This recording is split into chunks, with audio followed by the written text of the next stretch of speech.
All right, everybody. Welcome to the first episode, or kind of our second episode of the Safely Extreme podcast for the week of January 10th, 2021. This is where we discuss game industry and game dev topics. I'm, of course, Josh Beiser. This is the first episode, I think, of the Safely Extreme cast with my new camera. So I'm now in 1080p. You can see more of my lovely room. People have noticed I'm not in a closet anymore. I've upgraded in so many ways. And you painted your room. Yeah. Now it's white. Mm-hmm.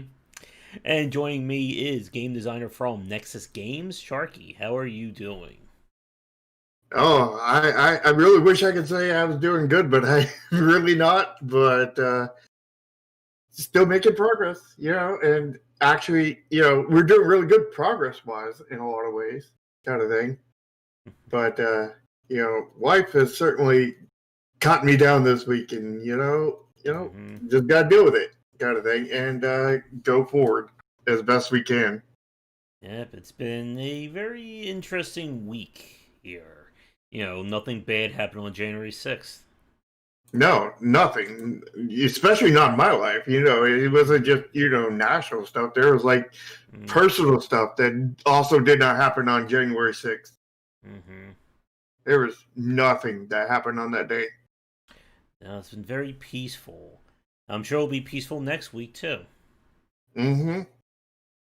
It'll be very, very peaceful. The real time it's going to get chaotic is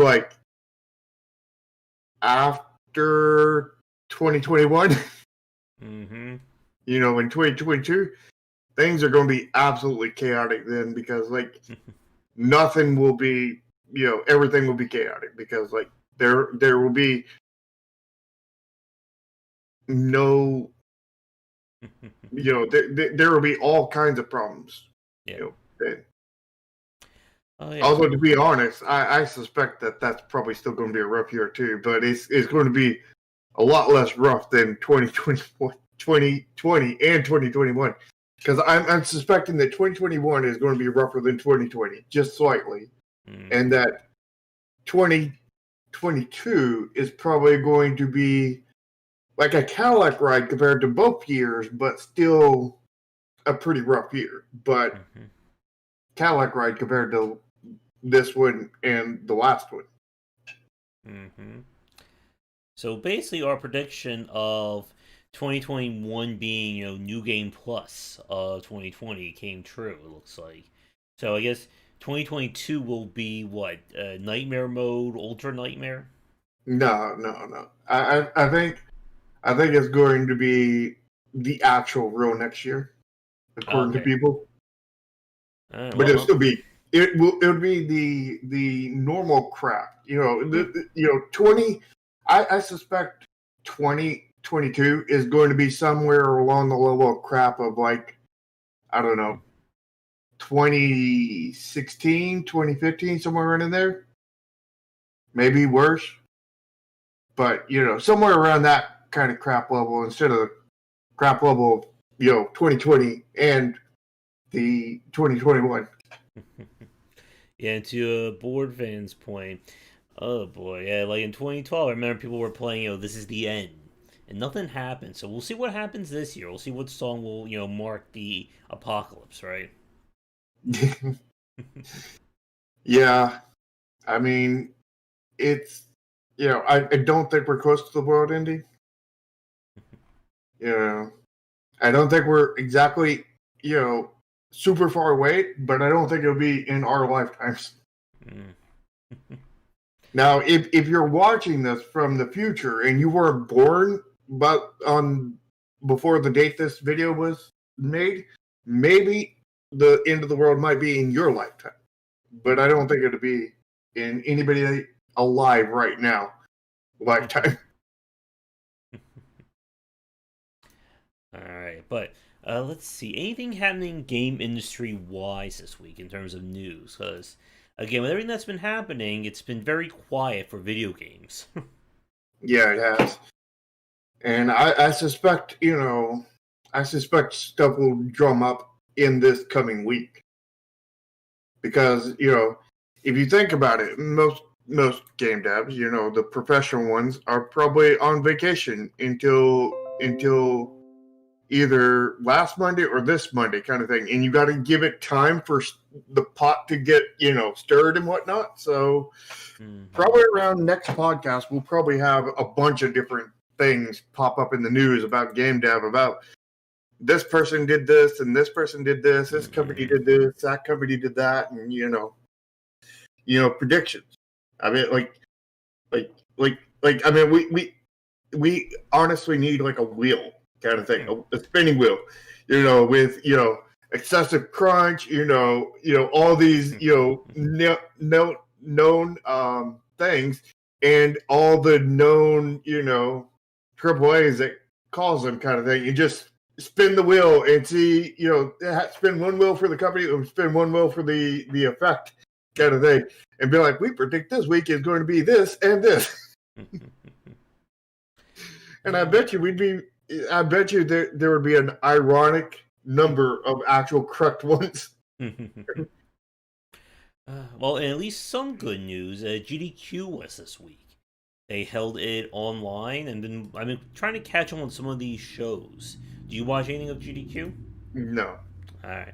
Well, for the chat watching this live record, let me know what were some of your favorites. I just caught part of the Celeste Dance Pad speedrun, which I'm pretty sure that guy must have like super legs in order to do that.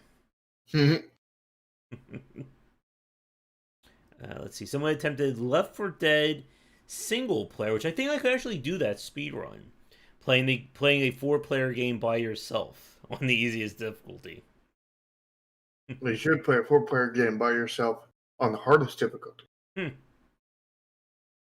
Blindfolded too. Yeah, that's true masochism. But other than that, again, I'm sure we'll be getting some big news coming this week. So I think let's get to our main topic, and that's going to be talking about predictions and things we would like to see for 2021. And I've got a prediction right here. On the news next week, I'm predicting there will be something on Cyberpunk. Some other trouble that's caused. Yeah, and Cyberpunk was part of the end of our year wrap-up, just at the end of 2020, discussing how bad a game could fail. With given like every advantage I think known to man. And in terms of the game industry itself, it's going to be very interesting to see what this year will hold. And I think one of the big things to discuss is that this will officially be the year of the next generation. This will be the year of the PS5, the Xbox Series X, and I'm curious to see how it develops. So, any thoughts from you about kind of, what Sony and Microsoft could be doing this year, console-wise? Well, I think they've already given out specs for it. I think. Or at least somewhat specs. I know people have done teardowns of at least something they've done.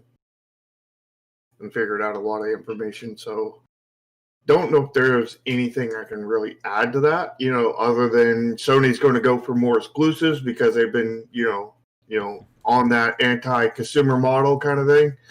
And Xbox/Microsoft is going to go for that pro-consumer route, which is very weird for Xbox/Microsoft.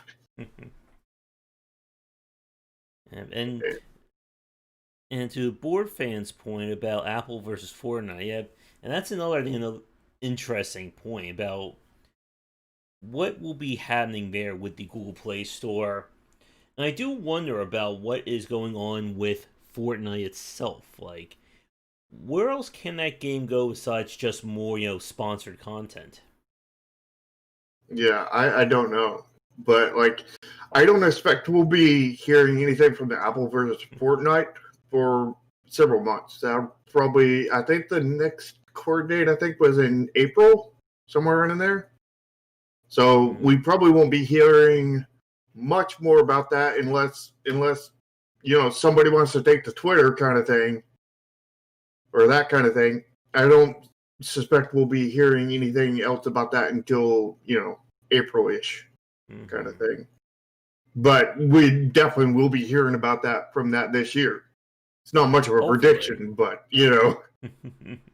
that's we're not like here to just like throw roundabout guesses about how we think that in 2021 random game will appear. This is based off of trends and things that are currently going on that we're surmising is going to continue to happen or go forward into 2021.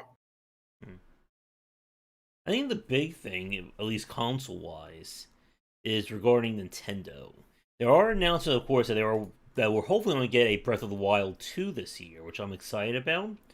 But it does remain to be seen what will happen with the Switch.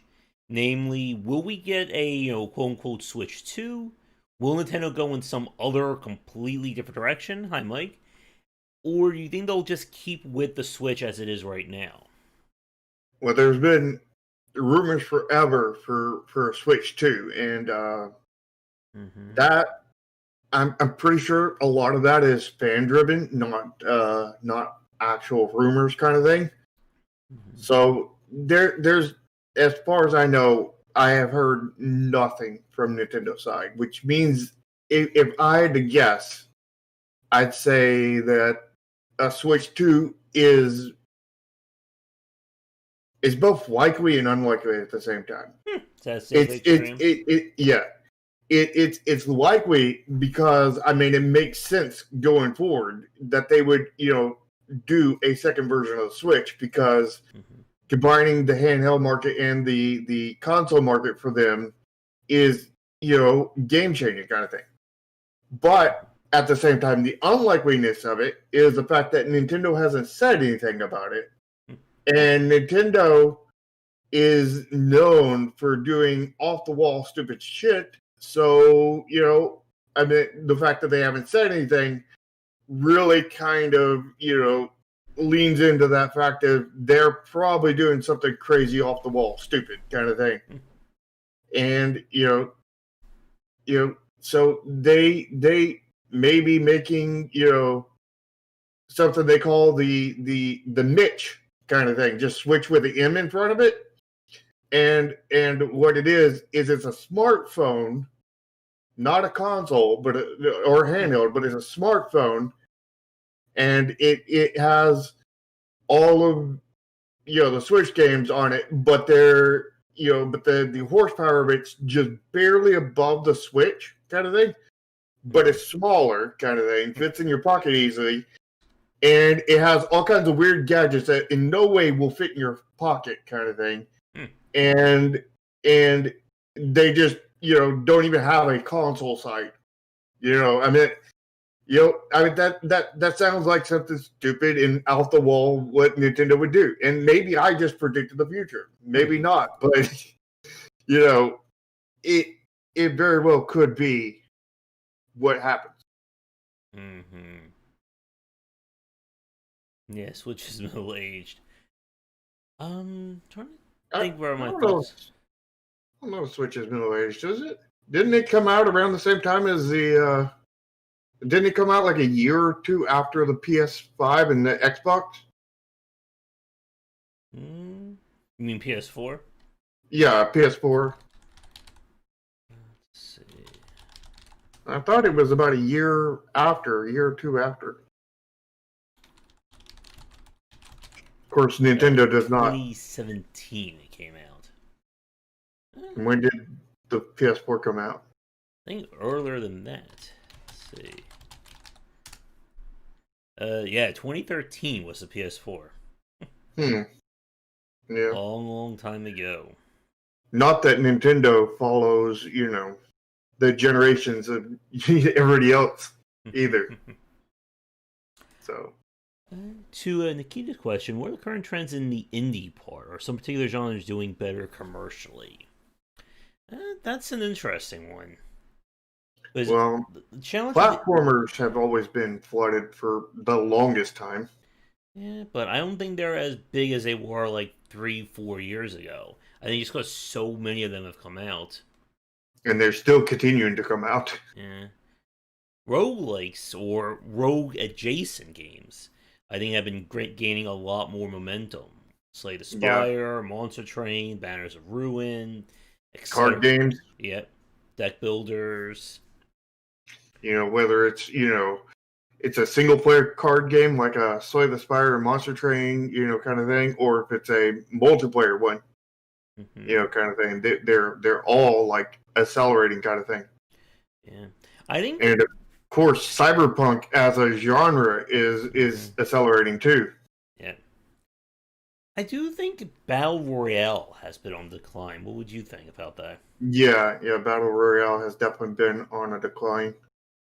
I think it's kind of entering that period, the same as what we saw with the CCG trend, that everyone tried to jump on it. The games that failed quietly went away, and the ones that succeeded have kind of dominated the scene. Yeah, I think the real weight on the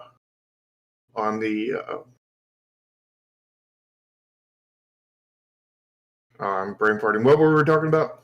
Indie market, No, more specifically, the Battle last part. Royale. Yeah, the battle royale.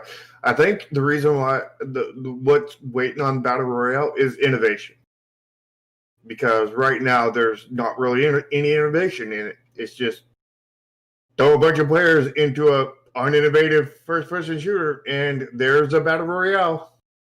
It's just multiplayer mode for a FPS, and there's no real innovation in there. There was never really much innovation in there to begin with. You know, Other than it, like Fortnite with the building aspect of it, yeah. which is part of the reason why it kind of stood out from everybody else. hmm Now, one thing But that oh, go ahead. yeah, but like the thing is I think that it's really needing innovation to like, and I have an innovative battle royale thing that I want to do, kind of thing, Project Mech, but and it's very different, and but somebody will probably innovate it before I'll get to making that game, Hmm. kind of Well, thing. just finish Neon Team tomorrow and you'll be good. Yeah, I'm too hungry to skip lunch tomorrow. Mhm. But one thing that I was talking with Thorn about on the Discord, I think what's very interesting is about what does monetization mean in 2021? Because I think this could be a potentially bigger deal than a lot of people realize. Again, for those of you who missed the news, of course, there was all kinds of discussions about loot box laws back in the early parts of 2020, the before time. And there's been discussions about what can you do more with monetization. And this is something that, again, like mobile developers, free to play developers are definitely, keeping as many eyes as they can on. At the end of 2020, we saw the release of Genshin Impact, which may very well be like the biggest in terms of, I think, just, design and content from a mobile game. The fact that it was released concurrently on mobile, PC, and console is certainly a big deal. And the game hmm is entirely free to play. And I know, and I'm sure a lot of people have been eyeing that game in terms of what can we do to follow in those footsteps. And I guess here's a question for you, and this is one for the chat as well. Do you think we will ever go back to the days of subscription models for online games? Um, I I think it's a possibility. I think I know what I'm doing personally, kind of thing, with my current game, Neon Continuum. Not the word of the day, surprisingly. Um, the what we're doing is we're offering a optional subscription service, kind of thing, to it's a free to play game, to help with the addiction. You know how like people get addicted to free to play games, Mm-hmm. and overspend and whatnot. And the subscription model is there, as in they can grab that, support the game, kind of thing, get the cards they want without ever having to worry about overspending because everything is, just, auto charged kind of thing. And they're just on this set path kind of thing. And, more people might, do that kind of thing, as a supplement kind of thing to, regular monetization models. As a just regular flat out subscription models,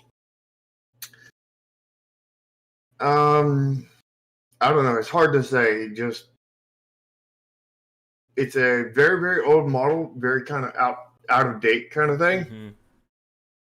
And usually you have to buy the game with it, and before you do that, and I don't think people would be all that willing to do that. And I think that if you're doing a free to play with a free initial thing with a subscription model, maybe. But that would be extremely risky on your side, and you would probably also need to offer a week trial or something before that for free. Mm-hmm. So, it's really sketchy and everything. So, I don't think it will come back in its normal form. I'll put it that way. It may, but I don't think it will. That would be my prediction. Yeah, and I don't think they're going to come back in a traditional way either. I think, again, that people don't want to go backwards in terms of how monetization works. And Nikita actually beat me to my point. That's really good. You actually a step ahead of me there. I was just about to mention battle passes. Because a battle pass, for all intents and purposes, is a subscription. It's either a monthly or bi-monthly purchase that earns you more rewards for the more you play. So, in effect, the developer is getting a monthly subscription, but again, the consumer doesn't see that. They see, oh, I'm spending $10, $15, whatever, and I'm getting all of this stuff on top of all the free stuff. And it's basically a way of, it's essentially a win-win if you go down that route. Yeah. It's a win-win for the developers. It's not a win-win for consumers. Because I have the same issue with battle passes as I do with DLCs. Most of the time, whatever you pay for is not worth what you paid for. Yeah. You pay for, you pay $10 for the $15 for this content kind of thing, and the content is not worth $10-15. It's not worth, it's not worth a small indie game for, a hat for your one character kind of thing. It's not worth it. It's not worth, these 3 cosmetics for, the price of an indie game. It's not worth the, one level that you can beat in 5 minutes worth the price of an entire indie game kind of thing. And, it's the developer in the end, for a DLC or whatever extra content that they're selling kind of thing, needs to make back the money that they spent on it and a lot more kind of thing.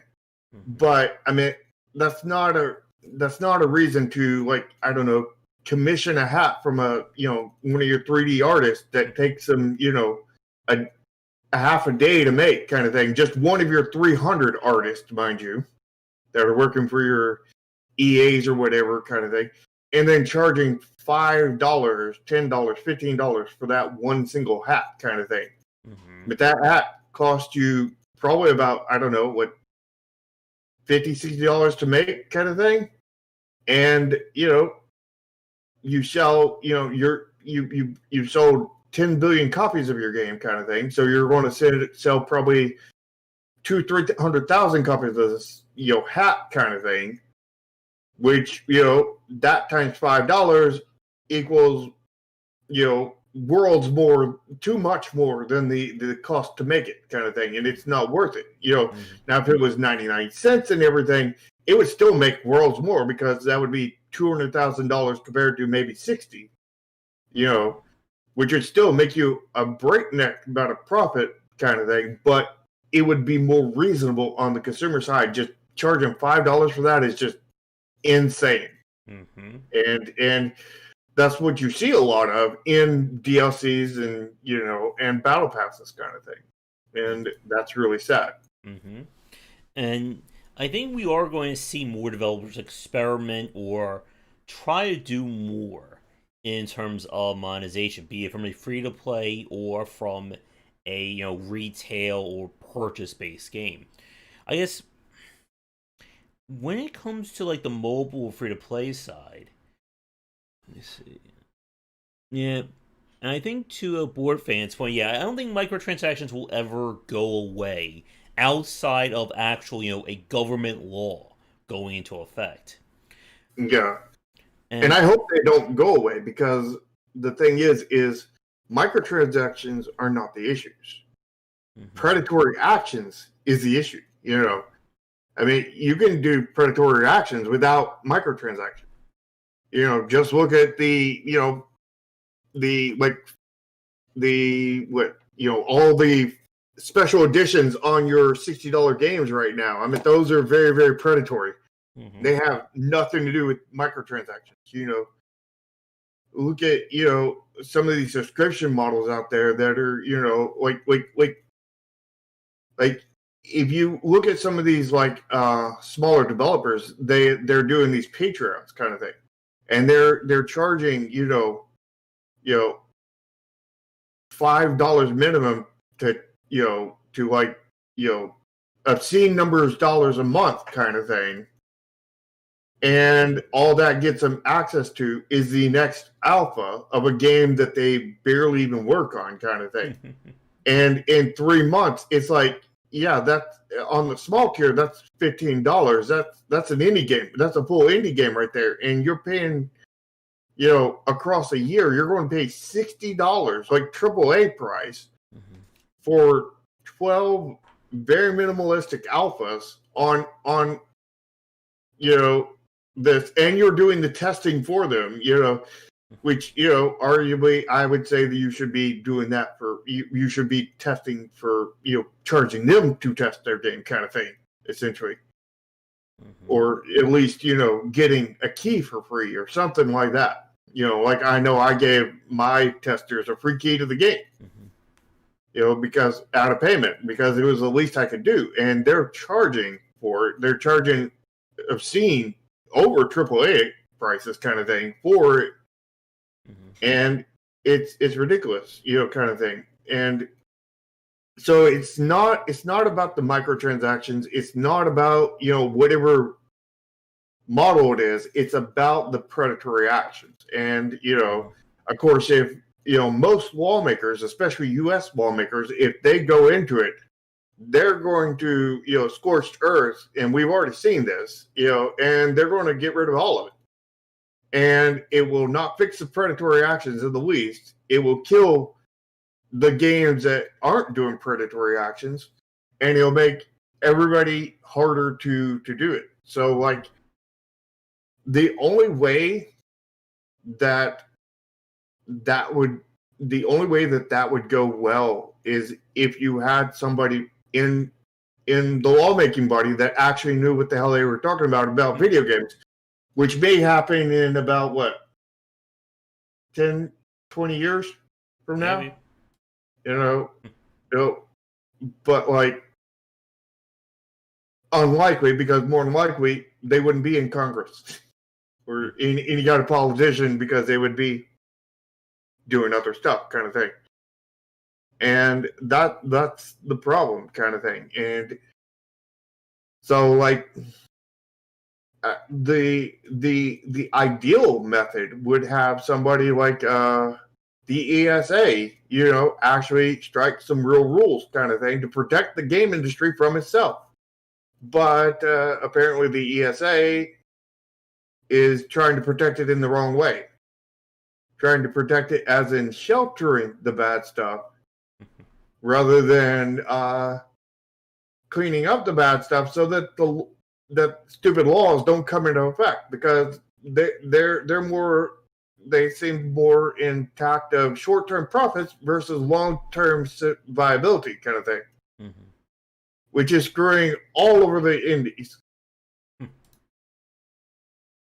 And so what we really need is a better ESA or a new version of an ESA kind of thing that actually cares about the industry and doesn't want to ruin it for profits today, and and have them regulate in such a way that stops the predatory actions while not stopping the other stuff. Yeah, but that's going to require, again, people who know how this stuff works to be in a position to do that. And I don't think that's going to be happening if in the foreseeable future. No, hopefully I will be able to get into a position like that. Yeah, and I think, again, like when it comes to monetization and stuff like this in general, that trying to go backwards is not going to work. I think, one, because people have gotten tired of those games, and two, they're going to be competing with the ones who are doing something different. So, like, stuff that we've seen, like pay or wait mechanics, force to watch ads, a lot of very smaller mobile games and free-to-play titles that try to go that route. I think that is a kind of like a dead branch. Like, it's not going to go any further in that direction. Yeah. Although, people are, a lot of these hobbyists are on the, put ads in their game route kind of thing, which is something they shouldn't be doing. But that's what they're, a lot of them are doing that. And a lot of them are making those ad companies a few $100, and they're paying out nothing because they'll never get to that $100 minimum to pay for the advertisement. Yet while these companies are getting, they're paying out 0.1 cent per ad click through kind of thing, and they're getting $20-$30 per ad click through kind of thing, and they'll get many thousands of those kind of thing, and you get your account up to $20. Meanwhile, they're making like $200,000 kind of thing. And they're like, well, it's been this long. You've only got $20. We're going to kick you from the program kind of thing. And then they just don't pay you anything, and they just make $200,000 off of a hobbyist back kind of thing. And, it's bad for the hobbyist in multiple ways because they're monetizing the game that's not worth monetizing, which is getting them in trouble kind of thing. And then they're, making all this money for normally pretty scummy companies that are paying absolutely nothing for it.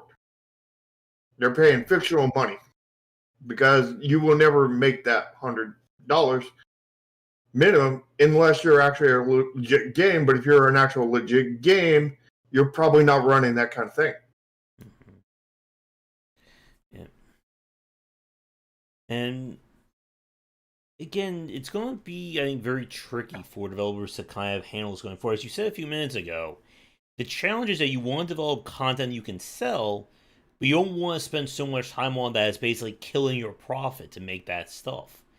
And we saw kind of the almost like third generation MMO developers fall into that trap of we're going to work on this game, release content monthly, and then realize A, it takes a lot more time and work to do that, and B, they weren't getting the money to kind of justify spending that amount.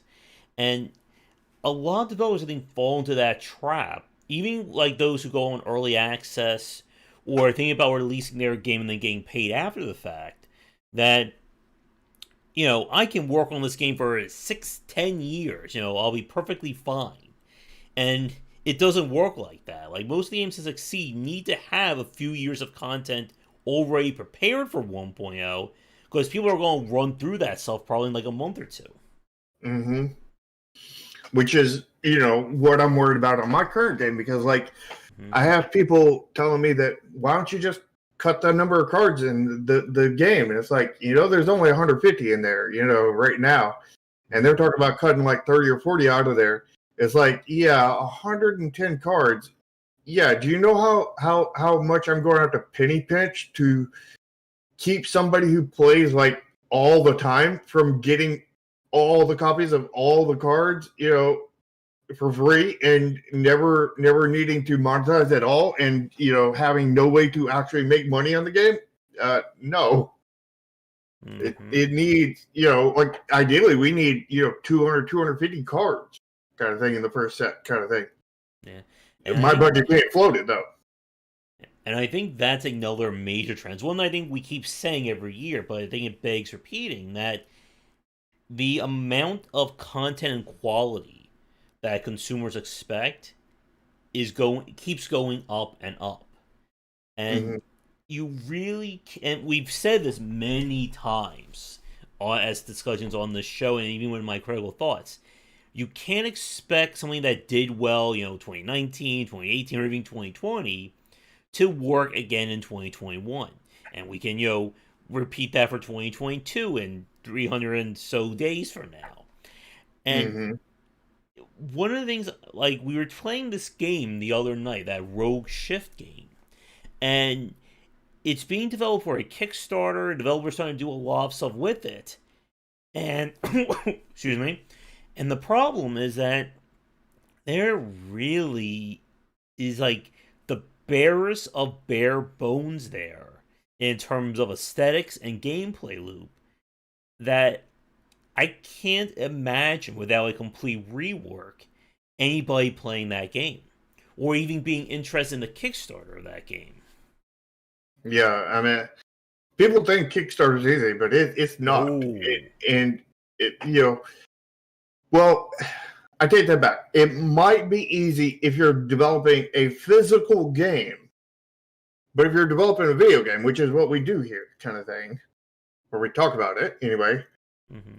Yeah, it is insanely hard for a video game to get anywhere in a Kickstarter kind of thing. You have to bring all of the polish, lots of gameplay. You've got to bring a lot of stuff, and lately I've been debating on doing a Kickstarter towards the end of the current development kind of thing, mainly for marketing.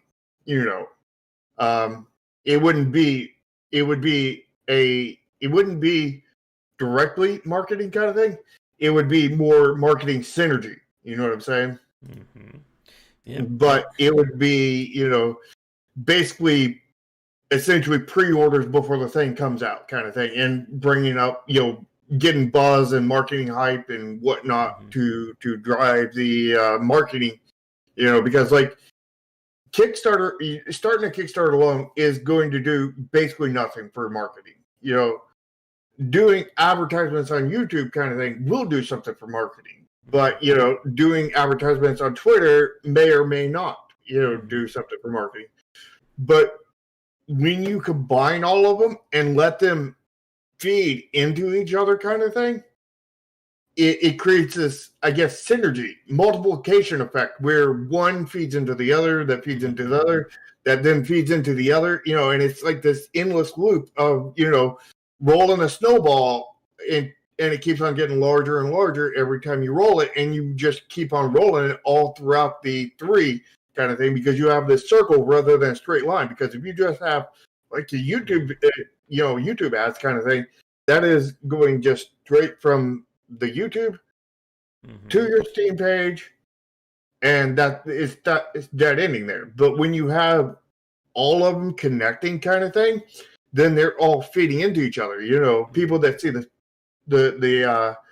Kickstarter might go onto Twitter and go into it. People that see it on YouTube might go to Twitter. People that see it on Twitter might go to either one of those. And they're going all the way to there. Yeah. And it's going to be, I think, very challenging, because as you said, like with Kickstarter and with going like on even on early access, that you need to have a plan established. Again, it feeds back into, you have to be going above and beyond to begin with to really stand a chance. And I think, again, we always say this, that it's going to get harder and harder for indie developers to really stand out. And I know someone will argue with me, well, I'll put my game on itch and I'll get, hundreds of eyes on it. But that's not really, I think, a growing platform still. Would you say that? I mean, like, it's not a place to really get eyes on your game. I put it that way. It's I don't know if it's growing or not. It probably is, but it's not growing in a way that will help you, kind of thing. And yeah, I mean, people could see your game on there because there's billions of games on there, kind of thing. Mostly billions of prototypes, not billions of games. There's probably only like 5 or 6 games on there, but there's probably billions of prototypes, kind of thing. And yeah, I mean, if you put a legit game on there, it's more likely to stand out. But the fact is it's probably not, because the fact is standing out on on a platform that has so many things means you don't stand out. Even when you stand out, you don't stand out, kind of thing. Because I know, but that doesn't mean it's not worth using at the same time. Because number one, you can, get whatever kind of monetization ratio you want, kind of thing. You can, put it on there without much worries, kind of thing. You just don't want to, count that as the pennies you find on the street, or the pennies in the couch cushion, not quarters, because I know you can buy those in the couch cushion. But itch.io is definitely not the quarters. It's just the pennies, kind of thing. Yeah. Just the pennies and that you can find in the couch cushion and in the street while you're walking down. It's not going to do much for you, but hey, every little bit counts, right? And it's this extra bit that you could have, for basically nearly zero effort, kind of thing. Yeah. And why wouldn't you take that, kind of thing, unless picking up a penny off the street is too good for you? In which case, ignore itch.io, kind of thing. Mm-hmm. But like, you shouldn't be, if you're counting that as your main monetization value, a main monetization model, platform, kind of thing, then you've already failed. You might as well put like the skull and crossbones over your game, because unless it's a pirate game, in which case you just put the giant red flags on it, kind of thing. But you've already failed at that point, because your game's already dead. If that's your plan, kind of thing, for a real game. Now, we're not talking about hobbyist game here. We're talking about a legitimately developed game, not a project you've done on the side for fun, kind of thing. Now, if you're done a project on the side for fun, then you're not worried about making money, I hope. And if you are, then stop worrying about it, because you shouldn't be making any money off of a little side project you did for fun, kind of thing. Mm-hmm. And you should absolutely put that on itch.io, kind of thing. But like Nikita asked, what are the top 5 marketing platforms right now? And I do not know. I have heard lots of really good things, forever, about email mailing, mail list things. And, I hear that's the top from everybody, kind of thing. But, getting people on the mailing list isn't easy. And, and getting eyes on it also isn't easy. So, but it has an amazing turnover rate at the same time, like conversion rate, rather, because the highest percentage of emails turn to the highest percentage of sales, kind of thing. Versus, any other form of marketing. So the conversion rate is amazing on emails. I know that, But as for the marketing platforms, I don't actually know. I know that I am planning to make a absolutely amazing trailer, kind of thing, and put ads up there of that trailer, like on YouTube and such. I know that I'm posting on Twitter and whatnot, trying to gain somewhat of a following over there. I think I'm up to, what am I up to, like 20 or 30 people now on Twitter? Let's see here. 36. I'm up to 36 people. So not doing so hot, but that's 36 people I didn't have, several months ago. I'm up to, looks like 1,522, although I don't pay attention to my follower count anymore. Yeah. Yeah. And see, Josh is showing me up here. But,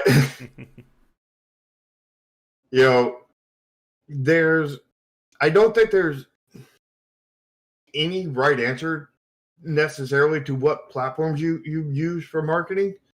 But I would say use any platform that you can for cheap or free kind of thing. And I would say because you need to get your name out there. But, we talked about this in marketing before about how marketing for a AAA or a known developer is very, very different than a unknown developer. And you guys need to go watch that video for details on that because, as an indie, you probably don't want to.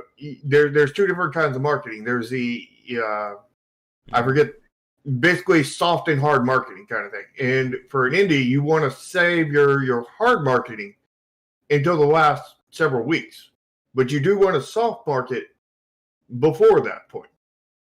And that's what I'm doing right now. I do soft marketing by doing dev streams on my channel every week. YouTube videos like this here on my channel, game streams once a week on my channel, all that kinds of stuff, promoting my YouTube channel right now. There's the plug right there. Go subscribe to my YouTube channel if you're not already. The Nexus Games LLC, all links are in the description. But, I think another place that has a really high conversion rate is Discord kind of thing. So, but getting people on your Discord channel is very, very hard. So, getting them to convert from Discord to a sale is a lot easier. But getting them to convert from wherever they were at to Discord is very, very hard. So, and it's kind of the thing with email kind of thing. So, maybe the reason why the conversion rate is so high on those two platforms is because it takes extra committed people to get them in there to begin with. So you're losing conversion rate off the top to get them in there and then gaining it off the bottom because you've already filtered out basically all the people who are not hardcore kind of thing. And, that very well is possible. And, I don't think there's any way to possibly see those numbers. And if there is, I don't know how. But, I really can't say, what is the top marketing platforms. Just, learn. First thing you need to do is figure out who's going to market your game.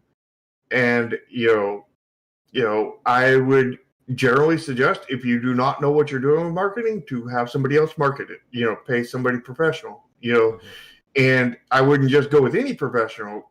I would make friends with another professional that's busy kind of thing, not wanting your money in other words kind of thing, and make friends with them and get advice and from them and use that to learn marketing if you want to get into that, or ask them advice on should I hire X person kind of thing. Here's what they're saying kind of thing. And of course, you need to get several friends like that because and ask them because maybe not all of them actually know what they're talking about kind of thing. Yeah, and I think to Will's point. Yeah, about it seems our votes on a few. Yeah, it's important. I think when we talk about like when you're trying to pick a marketing strategy, that it's not something that you can half-ass. Like one of the reasons why I stopped really caring about Facebook is that I'm not on Facebook enough regularly to do something, and at this point, it would take away from what I do on Twitter. And as a developer, you really need to kind of stake your claim somewhere. There needs to be a footprint for you online that people can follow. Whether it is a Discord channel, Twitter, Steam forum, you have to have some place. And Steam message board is, that is bottom of the barrel. You need some place for people to find you. And I still see developers mess up on that. And I think, again, kind of building off of this, our top rung right now, that as an indie developer, you have to do, I think, a lot more. And we say that every year. You got to do a lot more in 2020 than in 2019. A lot more in 2019 you did in 2018. And it's going to hold true for this year. And I think one of the big trends that kind of is like built from this is that consumers are continually get a lot smarter about the games they play and consume. And if they Some of them anyway. yeah, but there's a lot more information out there for somebody to follow you and to see whether or not your game is on the up and up. This isn't like 1993 where the only way I would know about a game is if GamePro or Nintendo or Game Informer reviewed it, and that could come out a month or two after that game was released. Today, I'll have information about a game probably before that game is even released, and we'll be able to judge it accordingly. And those are, again, the games like Shark just said, that they did the marketing right. They've been working on this for months or even years in terms of marketing. For a lot of indie developers, if you aren't marketing your game, you are just not going to do well. And keep in mind that marketing your game isn't going to make you do well either. Mm-hmm. You have to market it right. Mm-hmm. And even if you market it right, it still doesn't mean you're going to do well, but it means you have a chance at doing well. If you do it wrong, like there's pretty much no chance. Mm-hmm. And part of marketing, and it's not technically part of marketing, but it is part of marketing, is your art aesthetics. We always harp on that, and there's a good reason why we always harp on that, because the fact is, if your art aesthetics is not on point, if it's not big, beautiful, and flashy kind of thing, then you put that out there in whatever marketing campaign you put out there, and nobody's going to care. Mm-hmm. Because if I put out an image of a black, just a black screen, I just took MS Paint and put black on it, kind of thing, and or white kind of thing, and I put it out there, and I was not part of Cyberpunk or whatever kind of thing, and it wasn't from the official Cyberpunk account. If I was not anybody famous and I put that out there, how much would people care? Yeah. Nobody would care. Nobody would care. Nobody would care at all. It's not flashy. It's not big. It's not beautiful. It's not different. It's not different. It is, and technically it's a promotional stunt because it's just a black or white screen. But let's just say that it was a real image. It just didn't look good, kind of thing. The same thing would apply, except for without the marketing ploy, kind of thing. And the thing is nobody would care. Nobody would care because they've all seen stuff way, way better than that. And they're like, why is this even in my feed? Why am I even seeing this? And then they're going to the thing on Twitter and say, do not show me things like this again, kind of thing. Why? And you're gone. Kind of thing. But again, the question is, why should somebody care about your game? And I mean, that's a topic in of itself. That's that could be its own show. We could certainly talk about. But and if you don't give them a reason to care in a photograph, mm-hmm. then they're not even going to look into it to see if there's a real reason to care. Mm-hmm. You have to give them a visual reason to actually look at it before they could even think about caring. And if there isn't that visual reason to think about it, kind of thing, to begin with, then all your marketing is just in one ear and out the other. You're throwing money in the dumpster there. Yeah. You could spend $1 million on it, and you might, if you're lucky, get one or two sales off of it. You might earn $20 off of that kind of thing. Yeah. But you could spend $1 million on your art budget, kind of thing, and spend $20 on your marketing and do worlds better. Yeah, because there are games out there that have not necessarily the best art, but there's and I'm not even referring to the art, but there's games that were serviceable out there that get all their marketing for free, and succeeded commercially, kind of thing. But they put in a lot of work behind it, a lot of their own time. But but the fact is that you can succeed without a marketing budget, but you can't really succeed without good art. Yeah, there has to again be something to show people. And to Will's point about riskier is the safer strategy, like we say, it's a safely extreme. It's gotta be safe enough that people can recognize it, but it has to be extreme enough that it completely stands out from everything else in the crowd. And Yep. for people like first timers or those who don't normally watch a show watching this, you may think that doesn't make sense, but in actuality, we have seen it make sense. When we look at some of the best games, or the ones that are like Game of the Year or top 10 games, that they are something that's familiar in one aspect, but completely different in another. Look at Hades from last year, an action roguelike with a super heavy focus on narrative. It's an action game, it's a roguelike game, and it worked incredibly well. Or you look at something again like Ori and the Will of the Wisps. It's a platformer, but it's also ridiculously beautiful. Or ugly, as we say around here. Yeah, the meme goes. And like when I think about games I'm excited about for 2021, I have World of Horror, a 1-bit horror adventure roguelike. Who would have thought someone would have been making something like that? And then I have something like Ultra Kill, which is, indie Doom Eternal, that the developer put out footage of you being able to penta wield chain guns. And again, like that one GIF that he put out of you holding 5 different chain guns, that probably sold a few copies to people who saw that. Probably. Yeah. And yeah, to Will's point about Post Void, yeah, I'm sure people bought that one, even though it is a colossal pain on your eyes. Because even, like something that, it's a very weird line between, it's so bad looking that it's good, or it's so good looking that it's bad. Because we've seen games that go for the very, Unreal Engine sheen and polish, but it looks generic.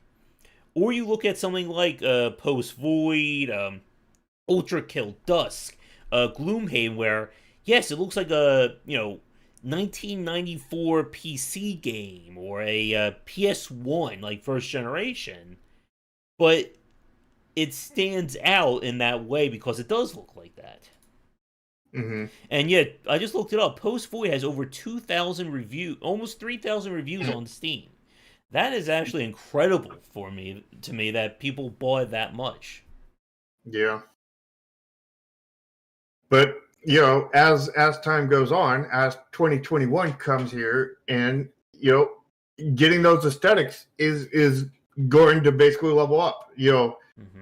Because like the aesthetics that would get you be good enough in 2020 will not be good enough in 2021 because it's leveled up. The floor of that has been raised, yeah. and it's not a huge amount, I don't think, but like it is higher kind of thing. So if you're at the bottom of the possible succeeding art aesthetics in 2020, you're going to be under the floor in 2021.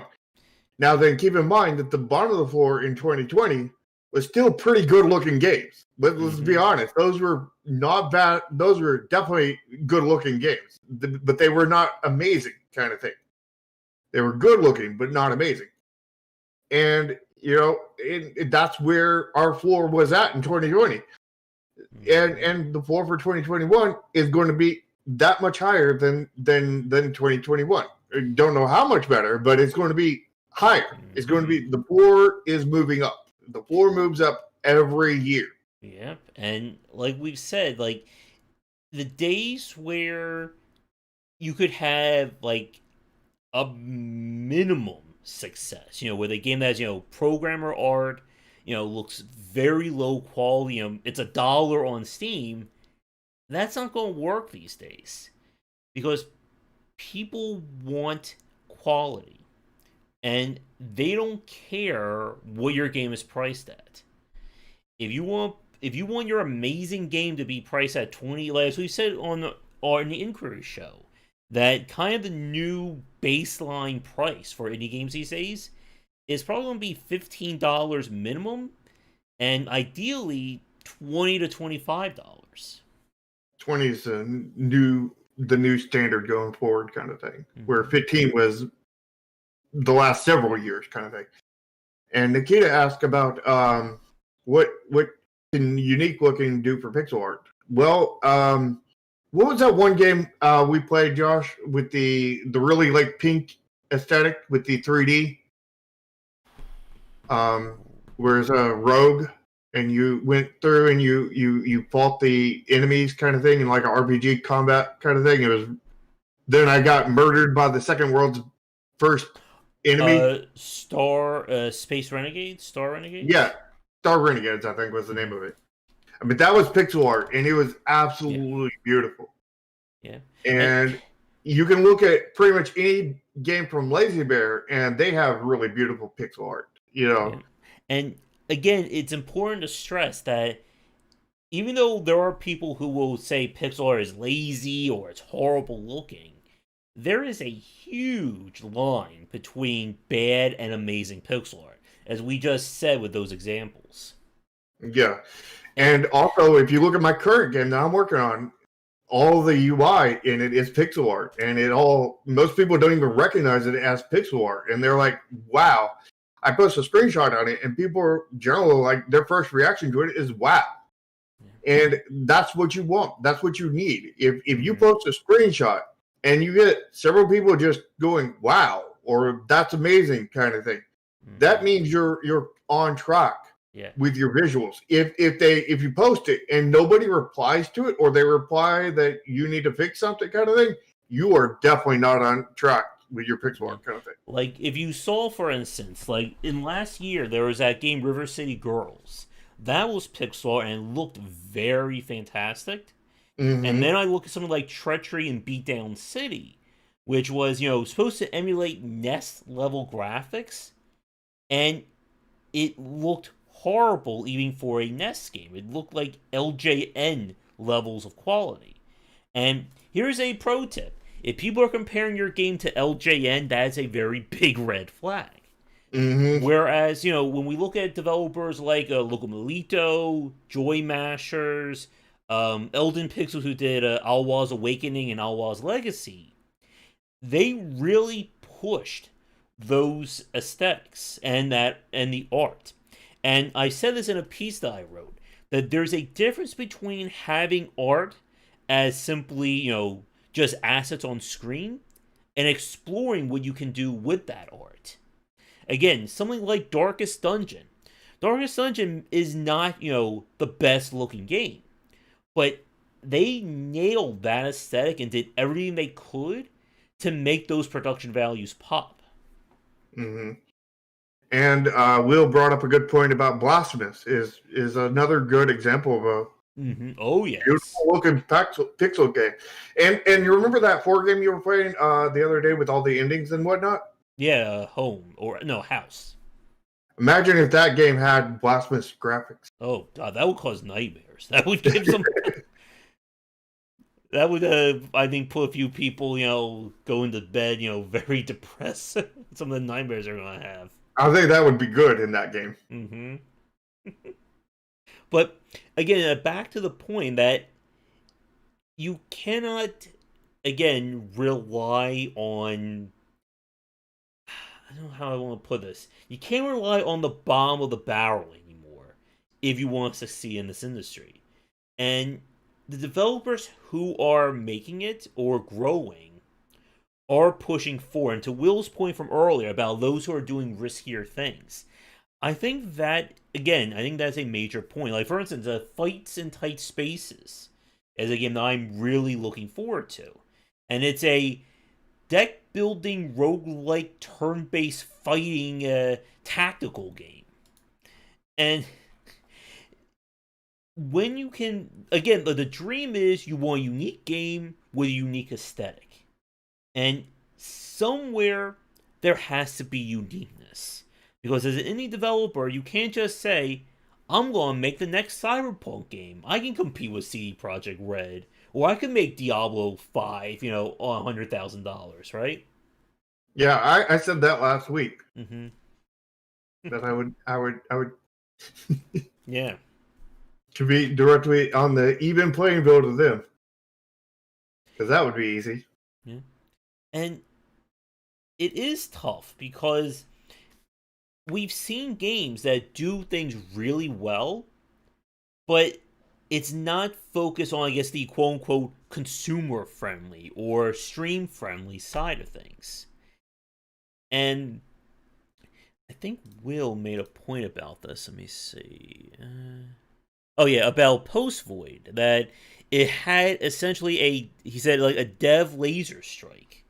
And I think that's a really good example that you can have something that is so laser focused that there's no other market for it because nobody even knew that there was a market for it. But Mm-hmm. you still need to look at the fundamentals. And like we've said, you need to know the rules before you can effectively break them in this aspect. Yeah. And you have to know the market as well. Yeah. Because you have to realize that there's a market out there for that kind of thing. Because if you make something that there's no market for it, your game is spelled. Yeah. There's a thing where it says that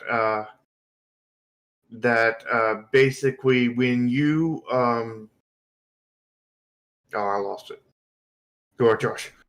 Okay. But when you're trying to be able to market these games, again, a lot of the stuff that we say is this isn't, a super secret, design, fifth dimensional chess. This is 100. This is marketing 100. And if you fail the fundamentals, you're most likely going to fail everything else. And it's something that we see from developers who think that uniqueness alone will sell a game. I don't need to worry about a control scheme. My game is just going to be, getting over it part 2. Or, this will be an emotionally driven story game, but I'm going to do nothing about play testing or onboarding for it. And then they're surprised that people don't want to play this game. And they'll say, oh, well, all these critics loved it, but critics aren't buying your game. They're not the ones who are calling They're it getting free these. keys. Yeah. And I kind of want to make a game right now called Red Flag and just do all the worst practices in it and show off all the red flags. I think you're late for that. There's a game known about it, that that Eco Dragon game, remember? With like 8,000 different UI elements on screen all at the same time. But is it called Red Flag? No. Oh. So then that's a problem. Mm-hmm. It's a red flag of a red flag. Yeah. Mm-hmm. And we're not talking about we're talking about real indies, not hobbyists. I mean, there's a very big difference between hobbyists and indies, Mm-hmm. because the big difference between hobbyists and indies is hobbyists are people who are just doing it on the side for fun, and shouldn't be doing it to earn money, shouldn't even attempt to earn money because they're going to get into big trouble if they do. Where indies are people who are having commercial ventures and having companies that they're going out to sell and try to make games for a profit, kind of thing. A hobbyist is not really thinking about the market or thinking about making something that they want to sell. And Some indies aren't either, and that's eh, bad on that. I mean, hobbyists can make money. They make $100, but that's not making money. it's not building a business. Yeah, And and that also gets them into a lot of trouble a lot of times too. mm-hmm. because people will criticize them very, very hardly because they're making money. Because that's the way our market works. Mm-hmm. You know, I cannot tell you how, you know, people came on to Steam page and told me to get the crap off of Steam because I'm cluttering up the storefront. With my last game, The Word of the Day, Chromasia. You know, and they called it no crap effort crap show or something like that. I'm sure somebody said asset flip, right? Yeah, they definitely did that too. Mm-hmm. Well, professionals are. Indies are professional. At least you need to be a professional as an indie. If you're not a professional as an indie, then you're not taking things seriously enough, and you need to up your game. Yeah. And what we're seeing, I think, from the studios who've had like smaller hits, is that push to try and redefine themselves going forward. And it is tough because you can take all that goodwill that you earn and completely flush it down the toilet. And we've seen developers fail because of that. Yeah, CD Projekt Red knows nothing about that. Or the Trine developers. Mm-hmm. But let's see. I'm trying and to Will's point about following the market, when you follow the market, that's usually you failing because it's too late. Yeah, it's too late.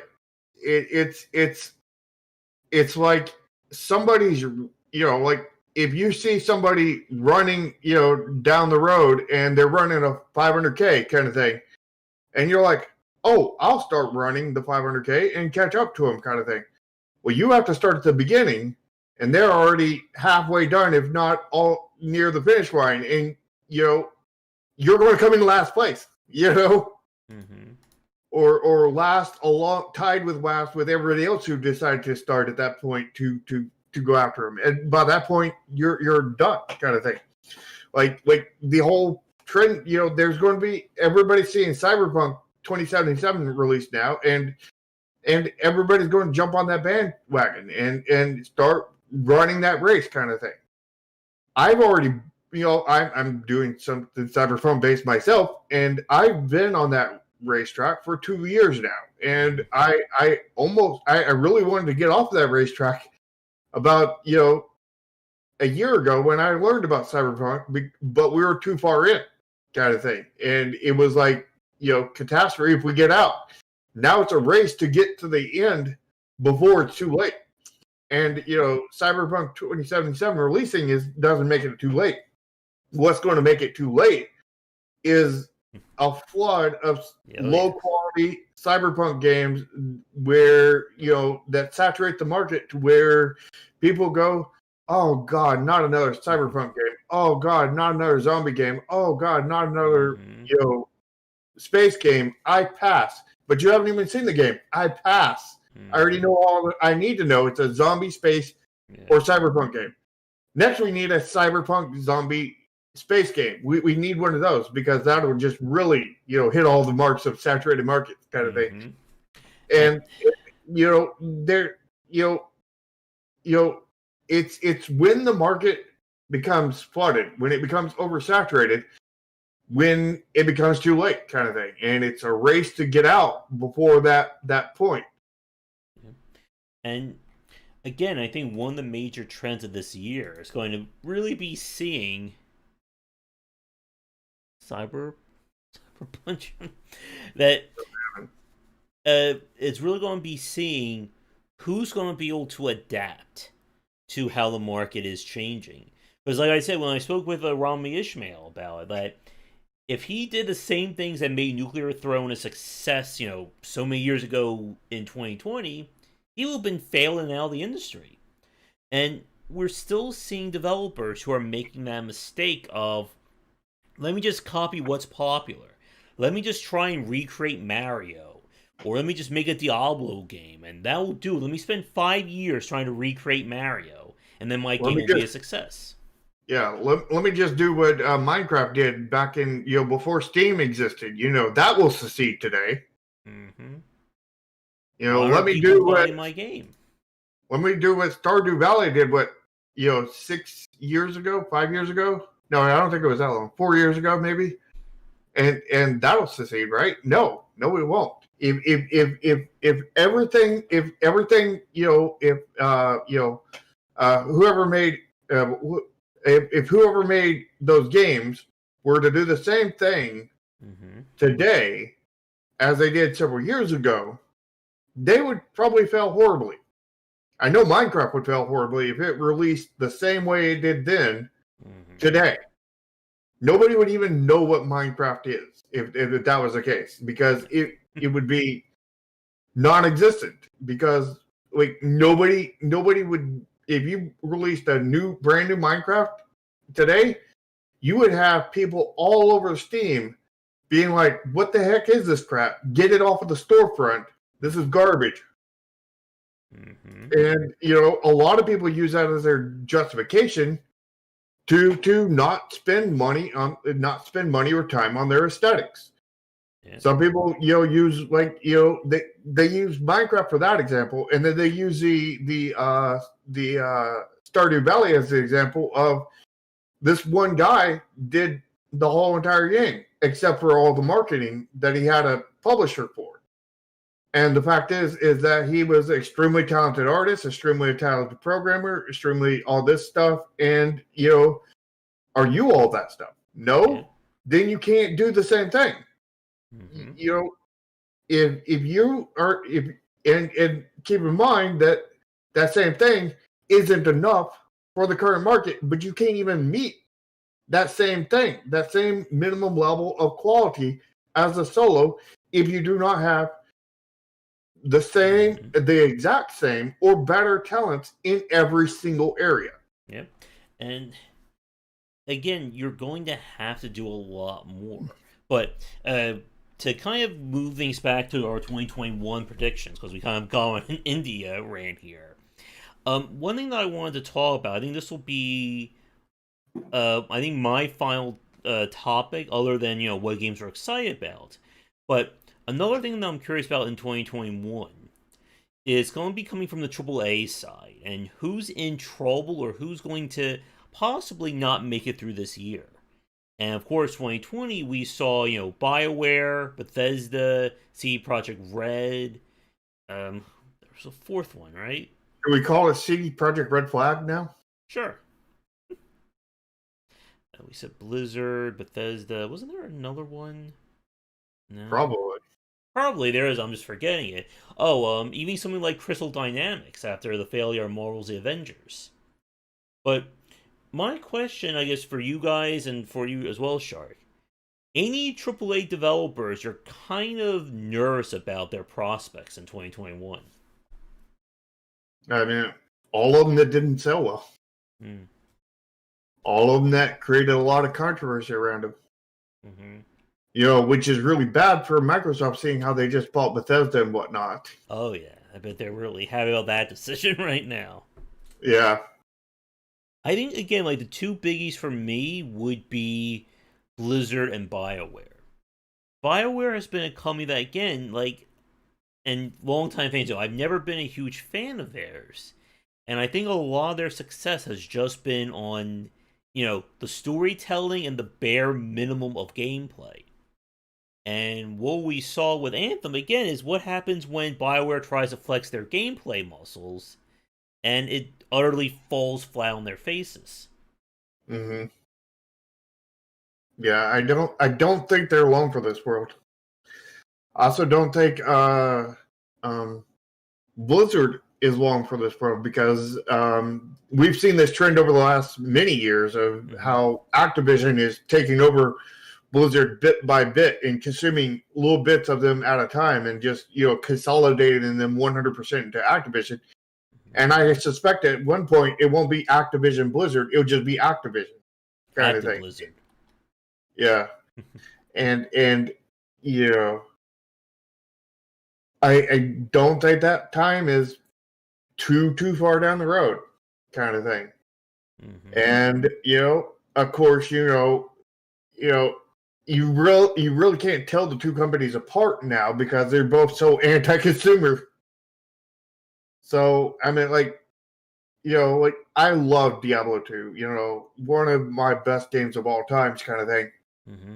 And it's really sad to see because I would not touch a single Blizzard game now with a 3,000-foot power pole. What about with a phone? No, I don't have a phone. Mm-hmm. Yeah, and I think Diablo 4 is going to be like the last hurrah of Blizzard. That if it doesn't come out of the gate being amazing, then I think Blizzard is done at that point. Like if they can't even release a successful sequel there, of course the fanboys will and fangirls will keep buying their games. There's no denying that. But I Mhm. think in terms of kind of the name or the branding of Blizzard would be gone then. I think it may even die before then. I think Diablo 4 might be under the activation level. Mm-mm. I think there's a chance in that. Of course, there's a chance of it not being and it being still under Blizzard, but like the rate at which Activision has been taking over Blizzard, kind of thing. Like I you know, Diablo 4 is probably still 3, 4, 5 years off, kind of thing. And I think the Blizzard name might be gone before then. Mm-hmm. Yeah. And again, it's always hard to predict these things. So I Hmm. guess on a happier note, or quote unquote happier note, any developers for you, Shark, and for the audience that you are excited to see the next game from? My company, obviously, I'm very excited to see that. Um, Other companies, well, I am excited to see Epic Tavern come out to full release. Mm-hmm. You know, I don't know if you would call that the next game, the current game, how you would consider that. Um, Definitely interested in seeing the Bog come out, which is developed by one of my friends. Mm-hmm. Uh, which that game is looking very beautiful, kind of thing. It's Which game? The Fog? the Bog, The BOG. Bog. Okay.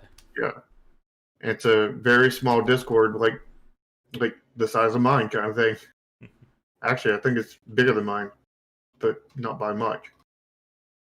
But it a lot of people have compared it to Ori and the Blind Forest, even though it looks nothing like it, other than the fact that it has a white colored character, Mm-hmm. and it has a good aesthetic kind of thing to it. I'm definitely interested in seeing the new Shopkeeper game, whatever that ends up getting its final name. I don't know if it has its final name or anything, but it's the one based off of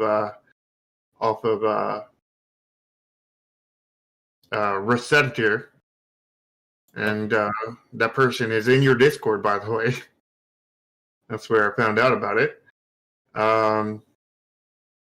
See here. I'm interested to see what Berserk Studios, my old mentor, does with Infernax or Infersnax. Mm. You want some Inferno snacks?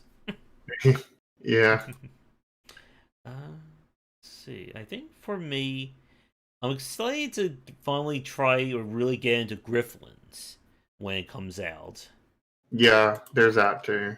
World of Horror, I mentioned, Ultra Kill, basically anything from New Blood, I'm excited about to see. Um, I think again, like the weird thing for me is that I don't really follow too many indie games until they're either out or really close to it. So I don't think too much about 6 months, 12 months down the line. I guess as always, if Pony was here, he'd probably say the same thing. Hollow Knight Silk Song, I'm really excited about.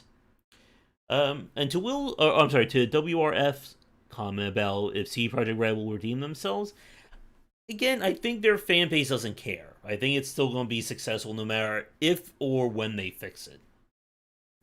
But it's already successful. Yeah, more successful, I guess.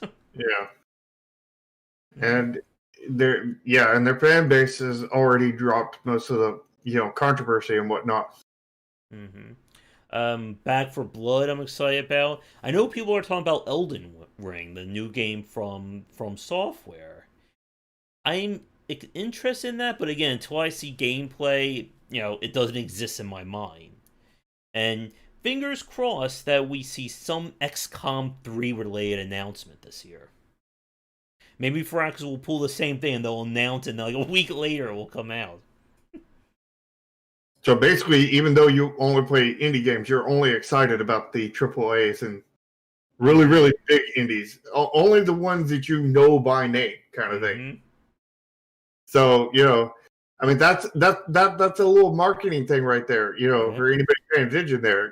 Like if you're a big name person, you can market your game differently. You have to market your game differently than if you're a smaller unknown person, because see, this is a perfect example right here. So I'm going to take advantage of it. So like when you're unknown, when you're not one of those companies kind of thing that are really well known, you have to come out. You can do your self marketing all the time, like dev streams, dev logs, that kind of thing. That's self marketing. But your hard marketing, where you're like putting out YouTube ads, you're posting everywhere. You're reaching out to developers. Oh, I'm sorry, reach out to people in the press, YouTubers, stuff like that. Yeah, when you're doing all that, you need to do that towards the end. And when I say towards the end, I mean the last like 6 weeks to 6 months kind of thing. And you need to do tons of prep work before you do that. Don't mean that you should start at that point, but that's when you should start, putting stuff out there kind of thing. Because basically what you need is where like stuff like Shovel Knight, they can put out one thing and people will theorize and go off about it forever kind of thing.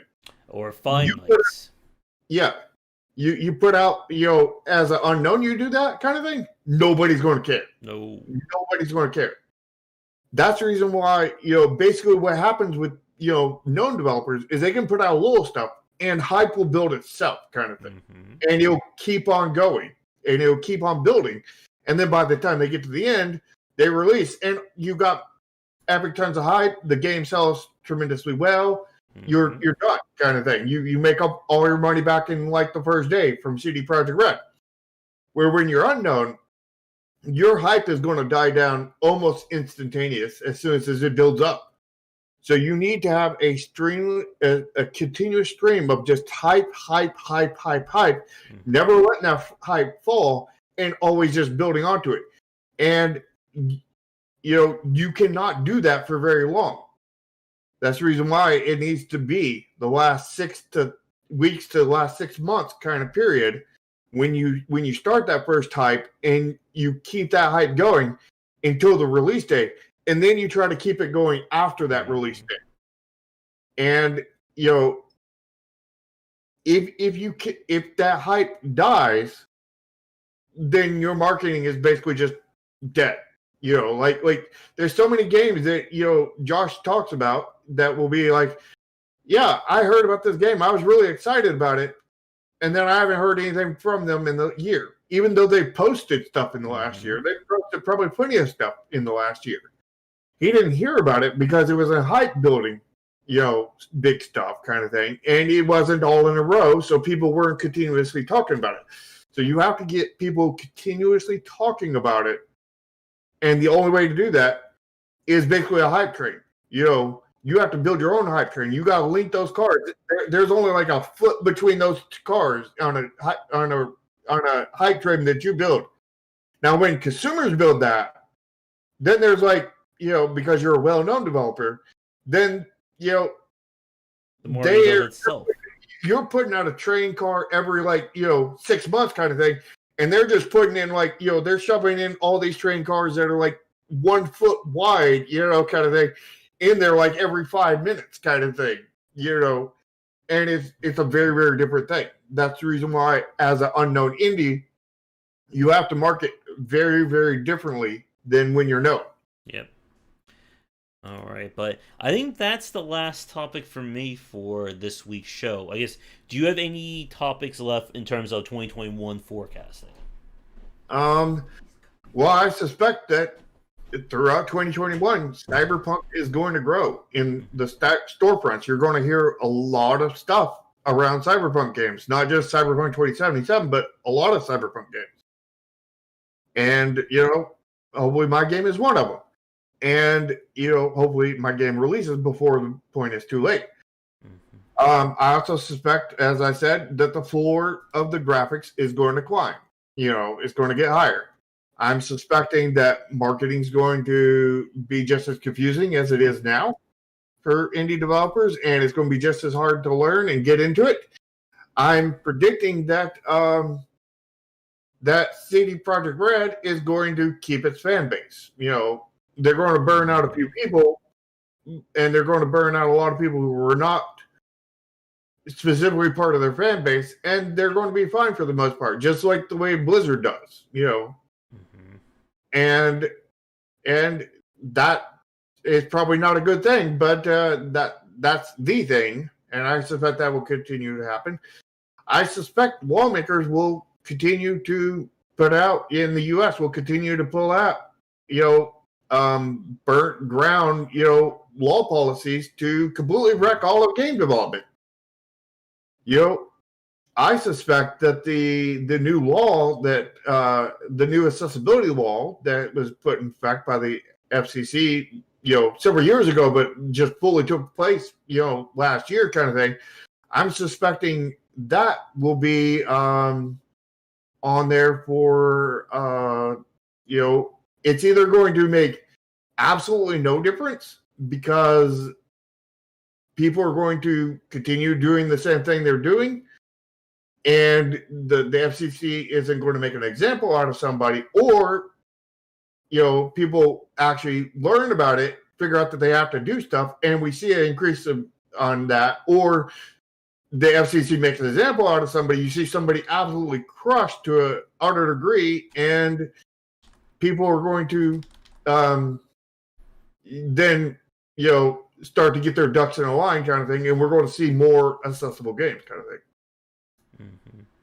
I take it Antoine's referring to me. That I am working on Neon Continuum right now.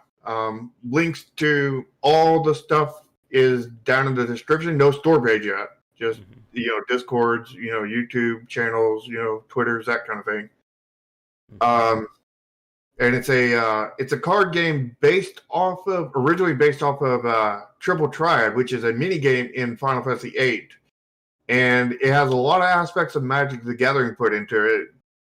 One or two aspects from Hearthstone kind of Hearthstone, yeah, and several other games kind of thing. But it's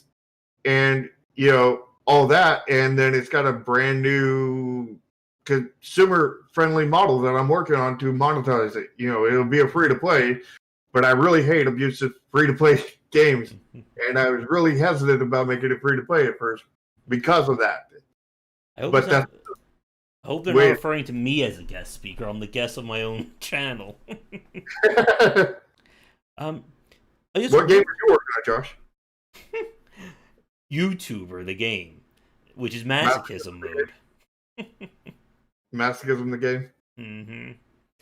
But I think one final point that I want to kind of build off of what you just said there about kind of the bar of quality for graphics or aesthetics going up on the independent side.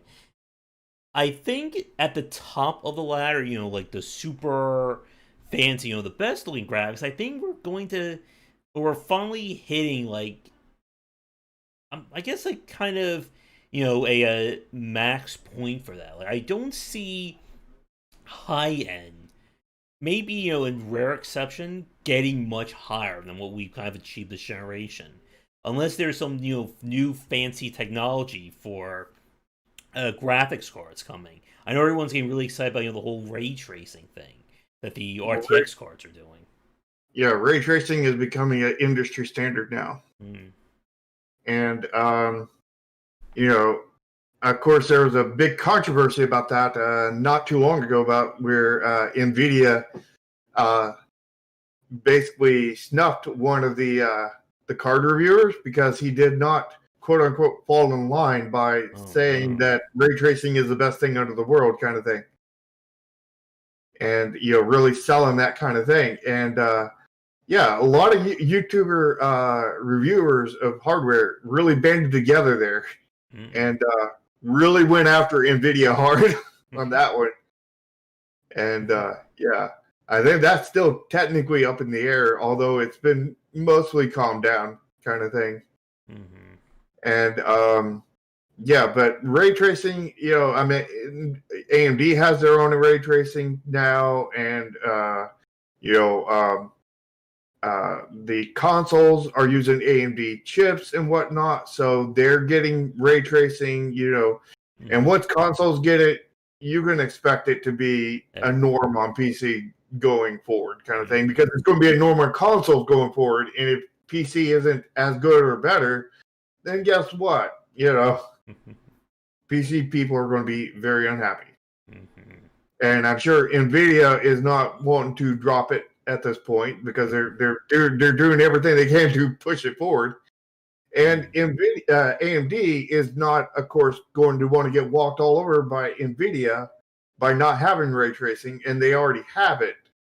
So why would they not continue to press forward with it? So I suspect that ray tracing will be the new standard of the future going forward, and maybe might put a little bit of ray tracing in my game.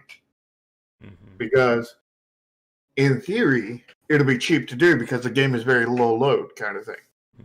Now then, if it'll be cheap to work on it, that's another thing, and we'll have to see about that. But Yeah. All right. But I think with that, let us wrap things up for this week. So, for those of you watching this live or recorded, thank you so much for tuning in. Again, if you want to catch these shows live, they are on Sundays, starting around 4:30 on both of our respective channels. And you want to catch our other news show, Indie Inquiries. That is where we review and examine Steam marketing pages for games and offer advice on how to better promote and market your title on Steam. You can catch those Thursdays at around 3:30 p.m. Yeah. And of course, you can follow my channel where we, do this show as well as the other, the Indie Inquiry, on the same days at the same times. But we also have the my dev streams, which are every Friday, where we work on the End Continuum, and we have which the last one was amazing. I love that last stream. It was super productive. And, every Tuesday we do game streams. And, of course, Josh over in Game Wisdom does his game streams every day. And his developer talks whenever he has somebody ready to come on. And, of course, we both have Twitters, Discords, all this other stuff. And, and you can, as Boardfan says, you can go to my Discord and get your soul stole.